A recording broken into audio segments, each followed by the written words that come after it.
They showed up at his door in cheap polo shirts, plastic badges clipped to their chests, demanding the keys to his shed. Claimed he was breaking HOA rules, said his land was now common property.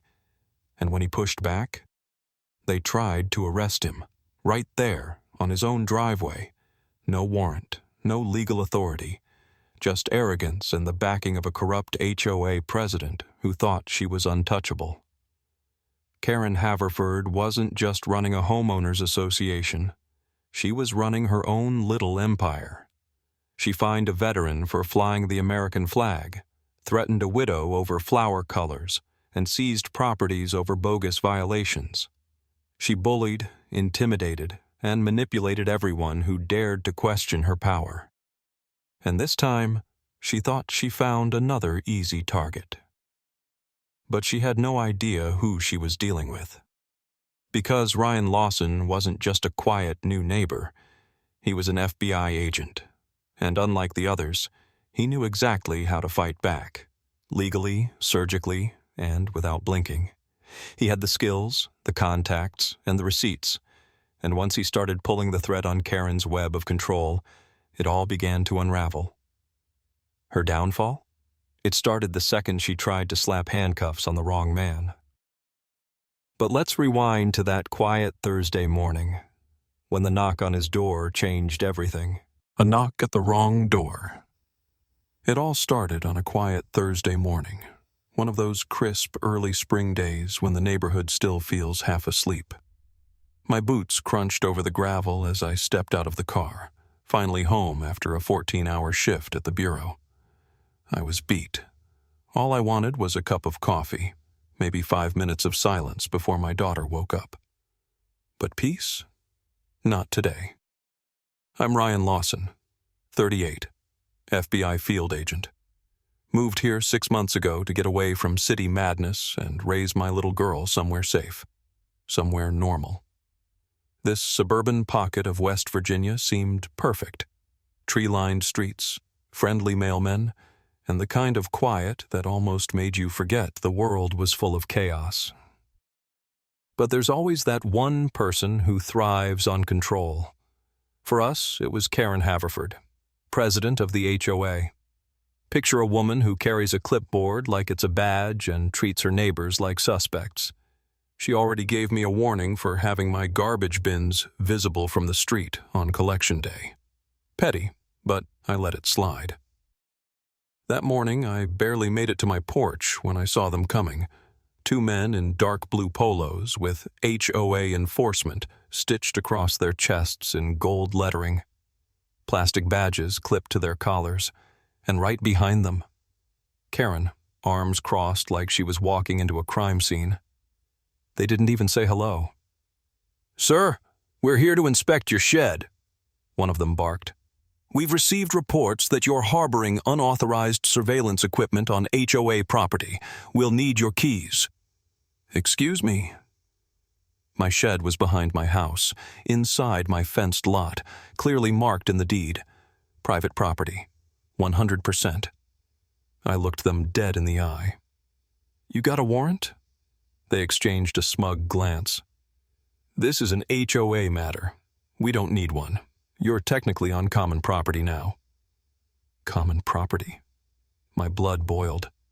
Before I could speak, one of them reached out, tried to grab my arm, said they were placing me under HOA arrest for non-compliance. That's when I flipped my badge. "Ryan Lawson, FBI. You just attempted to detain a federal agent on private land. Step off before this becomes a real felony."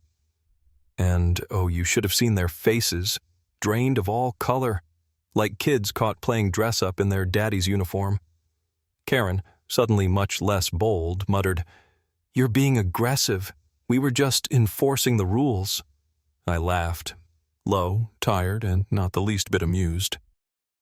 "Lady, this wasn't about the rules. This was about power, and you just pushed the wrong man." And seriously, can you believe that? In a country built on rights and personal freedom, someone in a $12 polo thinks they can declare martial law on your driveway. Outrageous. Beneath the surface, 3 days passed. Rain fell for most of them, steady and cold, like the neighborhood itself had gone quiet, holding its breath. I stayed indoors, not out of fear, but focus. That encounter with Karen and her so-called HOA police wasn't just a strange run-in. It was a warning shot. And if they thought I'd ignore it, they clearly didn't know who they were dealing with. I began with the basics. First, I checked the cameras I already had. Confirmed they caught every second of that confrontation, clear as day. Then I added more. 4 new cameras, all legal, all outward-facing, mounted on the corners of my house, all well within my property line. No gray areas, no excuses. I wasn't hiding anything, but I wanted them to know I was watching now too. Then I turned my attention to the so-called enforcers, Paul and Roy. The name tags they wore didn't match any registered security agency in the state. A quick database check confirmed it.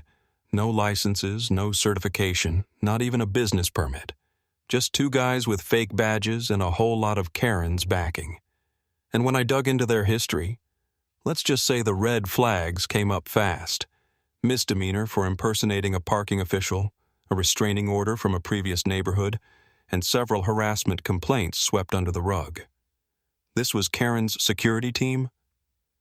But the real twist came when I called the county clerk's office to request the HOA boundary map. I'd seen it before when I bought the house. My lot was outside their reach, clear as daylight. But now, magically, my address showed up inside the HOA jurisdiction. I pressed the clerk. She hesitated. That might have been a clerical error during the last charter update. A clerical error? That error had allowed them to trespass onto my land, threaten me, and block access to my own shed. That's not a typo. That's a setup. So I went to the next HOA meeting, not to negotiate, but to confront. I've got deed records, boundary maps, video footage, and evidence of impersonation. My house is not under your authority. You sent 2 unlicensed men to trespass on my land, lied about jurisdiction, and tried to detain me under false pretenses. Karen just stared, cold, calculated. Then she said the words I'll never forget. Then sue us. No apology, no fear, just arrogance. And that right there was the moment I knew. She didn't think I'd follow through. She thought I'd roll over, like the others. But I wasn't like the others. I contacted the Bureau's legal department that same night. I started a paper trail, complaint to the state attorney, official incident report filed, security footage backed up and secured. I wasn't just gathering receipts. I was building a case. But Karen? She didn't back down. She escalated. 2 weeks later, I came home after a long day only to find my driveway completely blocked off with heavy concrete cinder blocks. Not just a few. The whole entrance was sealed, and slapped across my garage door was a laminated HOA notice. Stop work order. Unauthorized surveillance operation. They accused me, an FBI agent, of running a covert surveillance hub in a residential neighborhood. No proof, no due process. Just a made-up citation and an act of aggression meant to humiliate me in front of my neighbors. It worked. Kind of. A few neighbors stared from behind their curtains. Others walked past and pretended not to see. Can you imagine? Coming home and finding your property sealed off like you're some criminal? It's not just insulting. It's terrifying. This was no longer about a shed, or even cameras. This was about intimidation, control. Karen didn't care about rules. She cared about dominance, and she was used to people being too scared, too confused, or too tired to fight back. But I wasn't just anyone. This wasn't just a property dispute anymore. This was war, and she had no idea, no clue, that she just tried to outmaneuver the law on the home turf of a federal agent. They didn't realize it yet, but I was just getting started. And trust me, when the truth comes out, it doesn't knock politely. It kicks the damn door in. Pressure mounts. By the end of that week, the tension in the neighborhood felt like a thunderstorm building in slow motion. Silent, heavy, and ready to crack the sky wide open. I wasn't just dealing with petty HOA games anymore. This was calculated. This was targeted. So I did what any seasoned agent would do when the pressure starts to rise. I called in backup. No, not the FBI. I'm not that kind of agent. But I had friends in the right places. A real estate attorney I'd worked with on a previous case. Gina, a sharp local journalist who'd covered some tough corruption stories. And David Hall, a former federal prosecutor I trained with at Quantico, now running a private legal consultancy. Good people. People who don't scare easy. Together, we filed for an injunction against the HOA's overreach, a formal move that put legal pressure directly on Karen and her board. At the same time, Gina went to work. 2 days later, her story hit the front page of the local paper and exploded online. When the HOA plays cop, suburban power gone wild? It was exactly what the situation needed. Sunlight. The kind that makes roaches scatter. And boy, did the neighborhood start talking. People came forward. One elderly vet said Karen fined him $200 for flying the American flag on a pole that was too tall. A widow had nearly been evicted for planting lavender, apparently the wrong color scheme for her flower bed. One young couple said their rental was seized and sold at a loss because of non-compliance fines, later proven to be based on forged documents. I couldn't believe it. What I thought was a personal feud turned out to be a pattern of abuse. Karen wasn't just overstepping. She was running a mini dictatorship behind that HOA title. HOA meetings, once ghost towns, became standing room only. Residents demanded answers. Karen? She got more aggressive, started sending out fake violations like confetti, threatened lawsuits, even called animal control on a family's service dog, claiming it was an unregistered emotional hazard. Really? A service dog? That's how far she was willing to go? It's beyond shameful. It's cruel. But the turning point came when law enforcement finally took a deeper look. My reports, along with witness statements and public records, had triggered a full county investigation. They confirmed it all. My lot was not under HOA jurisdiction. Paul and Roy were operating illegally. The cinder blocks? Clear case of civil trespass. Still, Karen didn't stop. One night I caught Roy, again, creeping around my backyard. It was nearly 11 p.m. when the motion sensor light snapped on. My security feed showed him crawling under my deck, with a screwdriver in one hand and a small black device in the other. A hidden mic. I froze the footage, emailed it straight to the sheriff's office. By sunrise, Roy was in handcuffs, trespassing, attempted unlawful surveillance. Paul wasn't far behind, picked up for impersonating law enforcement and conspiracy. Both were booked. Mugshots, charges, court dates, the whole 9 yards. The neighborhood buzzed with the news. Karen went silent. Think about that. How many times have people like Karen gotten away with this kind of power play because no one pushed back, because the system's too slow or too complicated or too intimidating? But not this time. Not on my watch. This wasn't just about me anymore. It was about every neighbor she had ever bullied into silence. Every homeowner who thought they didn't stand a chance. And I was going to make sure she never did it again. The law comes home. The courtroom was cold, sterile, a far cry from the hot mess that Karen Haverford had turned our neighborhood into. She walked in like she owned the place, flanked by a lawyer who looked more annoyed than confident. Her hair was pinned back tighter than ever, her expression carefully neutral, but her eyes were twitching. She was scared. And she should have been.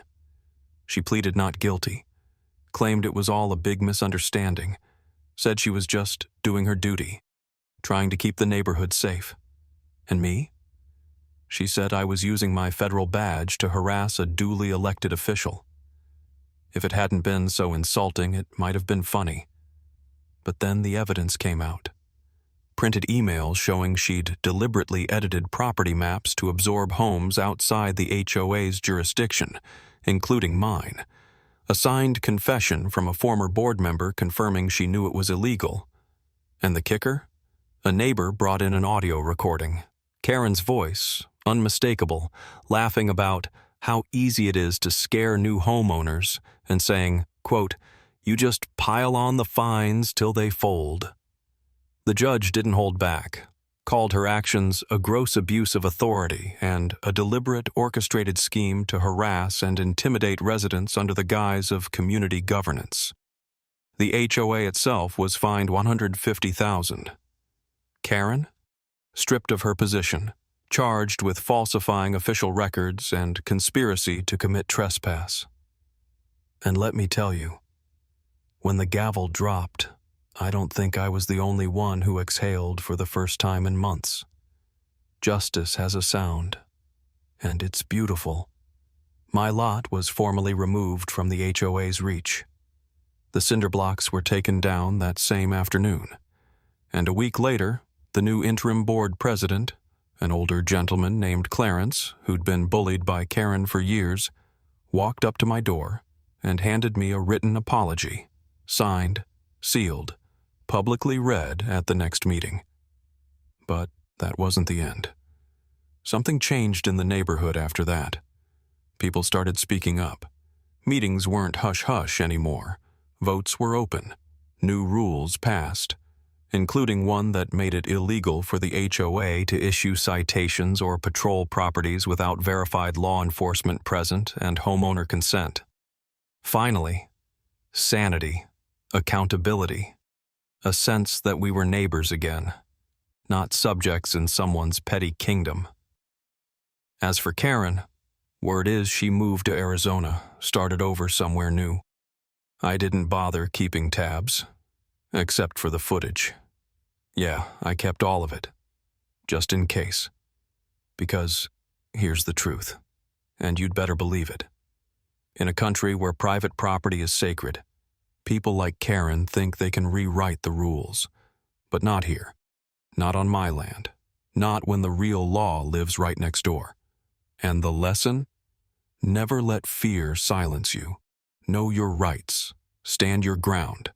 And when someone knocks on your door pretending to own your life, make sure they don't come face to face with someone like me. Because justice doesn't always wear a robe. Sometimes it wears a badge, and a beat-up FBI windbreaker with a coffee stain down the front.